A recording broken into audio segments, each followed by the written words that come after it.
Hey guys, my name's Brandy and this is my take on the rock cycle for the geology homework part 3.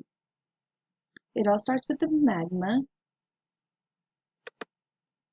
and the magma is the hot substance in the volcano, or when it erupts, it's the lava. It all starts with this, and it turns into this igneous rock when it cools down. And this igneous rock has three choices to make when it is formed. It could either melt, be put under heat and pressure, or it could go through weathering and erosion. If it does decide to melt, it'll turn back into magma, and this magma will just keep going through the cycle of turning back into igneous rock and then go through the same three cycles or go back into the magma.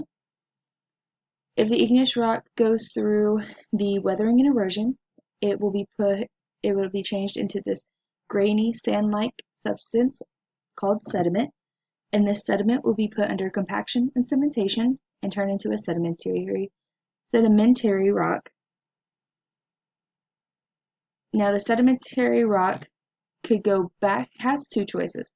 It could go back through the weathering and erosion and be turned back into the sand or the sediment, or it could go through heat and pressure and be turned into a metamorphic rock. If it decides to go through the heat and pressure, it turns into the metamorphic rock. The heat and pressure turns this igneous rock into a metamorphic rock.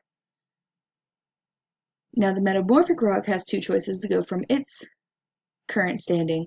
It can go through the weathering and erosion and go back into sediment, or it can melt and go back into the magma, and the whole process starts over again with the igneous rock.